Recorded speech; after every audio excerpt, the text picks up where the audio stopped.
హృదయపూర్వక అభినందనలు ఎస్ తెలియజేస్తున్నాము. ఎస్ మనతో అలాగే పాటు రైతులు ఆహ్, కూడా ఉన్నారు. ఒకసారి కిరణ్ గారు, మీరు ఇప్పుడు మోహన్ రెడ్డి గారు మాట్లాడారు చూశారు. అసలు అమరావతి కోసం భూములు ఇచ్చిన రైతులు ఆశలు నెరవేరాయని అనుకుంటున్నారు?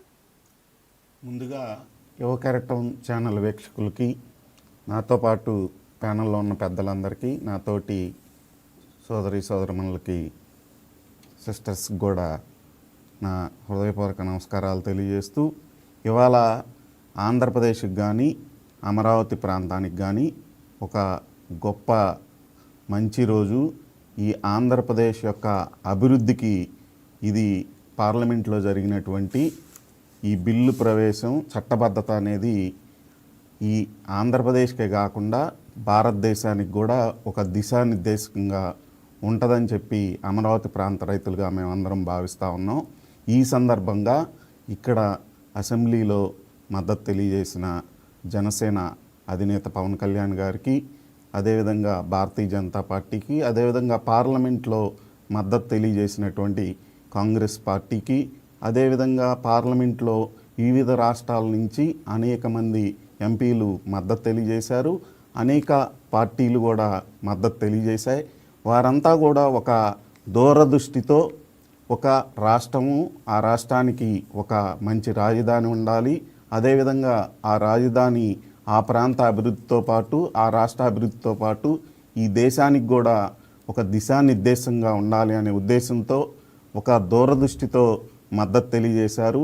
మా అందరికి కూడా, వీరందరికి కూడా మా అమరావతి ప్రాంత రైతులుగా, ఆంధ్రప్రదేశ్ యొక్క పౌరులుగా కూడా మేము ధన్యవాదాలు తెలియజేస్తున్నాం. ఈ సందర్భంగా మరి ముఖ్యంగా మేము తెలియజేసేది ఏంటంటే, పెద్దలు, నేను ఇందాక టీవీలో కూడా ఫాలో అయ్యాను, అక్కడ కూడా పార్లమెంట్ పార్టీ నాయకులు మాట్లాడారు వైఎస్ఆర్సీపీ నుంచి, అదేవిధంగా ఇక్కడ ప్యానల్లో పెద్దలు కూడా మాట్లాడుతూ ఉన్నారు.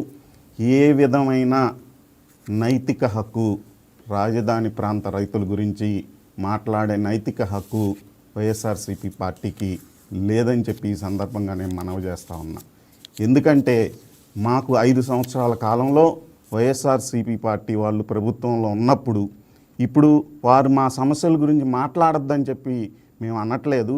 మాకేమన్నా సమస్యలు ఉంటే వాటి గురించి మేము కూడా ప్రభుత్వంతో మాట్లాడతాం, అడుగుతాం, చేయించుకుంటాం. దానికి వారు మద్దతు తెలియజేస్తే మేము సంతోషిస్తాం. కానీ అసలు అమరావతికే మీరు మద్దతు తెలియజేయకుండా అమరావతికి వద్దు అనే విధంగా మాట్లాడతా డైరెక్ట్గా అమరావతి వద్దని చెప్పరు.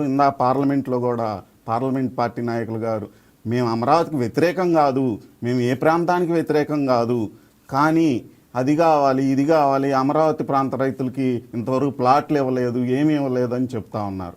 ఒకవైపేమో అమరావతి ప్రాంతంలో ఏమీ అభివృద్ధి చేయలేదు, ఏమీ చేయట్లేదు, ప్లాట్లు ఇవ్వలేదు, ఏమీ ఇవ్వలేదని చెప్తారు. ఇంకోవైపు ఇదే పార్టీ నుంచి అధికార ప్రతినిధులుగా ఉన్నవారు రాష్ట్రంలో ఉన్నటువంటి అన్ని డబ్బులను తీసుకొచ్చి ఇక్కడ దోచిపెడుతున్నారని చెప్తారు. ఇలా 2 విధానాలు అవలంబిస్తూ ఉన్నారు. ఇది సరైన విధానం కాదు. ఏ రాష్ట్రంలో కూడా ఇటువంటి రాజకీయ అనిశ్చిత పరిస్థితి ఎక్కడా లేదు. మన రాష్ట్రంలోనే ఉండటం నిజంగా మన దురదృష్టం. మీరందరూ కూడా దయచేసి ఇప్పటికైనా కూడా నాయకులందరూ ఆలోచించండి. దీనిని రాజకీయ రంగు పొలమొద్దు. దయచేసి అమరావతి ఆ రోజు సంపూర్ణ మద్దతు జగన్మోహన్ రెడ్డి గారు అసెంబ్లీలో తెలియజేశారు. మీరు ఆ రోజు సంపూర్ణ మద్దతు అమరావతి ప్రాంతానికి తెలియచేయకపోతే అమరావతి ప్రాంత రైతులు ఇంత యాక్టివ్గా వచ్చి భూములు ఇచ్చేవారు కాదేమో. ఆ రోజు పార్టీలకు అతీతంగా అసెంబ్లీలో కాంగ్రెస్, సిపిఐ, సిపిఎం, వివిధ రకాల సంస్థలు, వారితో పాటు జగన్మోహన్ రెడ్డి గారు అందరూ కూడా సంపూర్ణ మద్దతు తెలియజేశారు.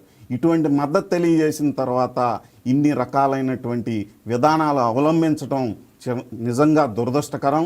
మీరు అమరావతి ప్రాంత రైతుల మీద ఏ విధమైన కన్సర్న్ ఉన్నా కూడా అమరావతి ప్రాంత రైతుల్లో ఒక పెద్ద ప్రాజెక్ట్ వచ్చినప్పుడు చిన్న చిన్న సమస్యలు ఉండటం సహజం. ఆ సమస్యల గురించి మేము ప్రభుత్వం చర్చించుకుంటున్నాం. వాటిల్లో మీరు కూడా భాగస్వామ్యం కావాలంటే మేము కూడా స్వాగతిస్తాం.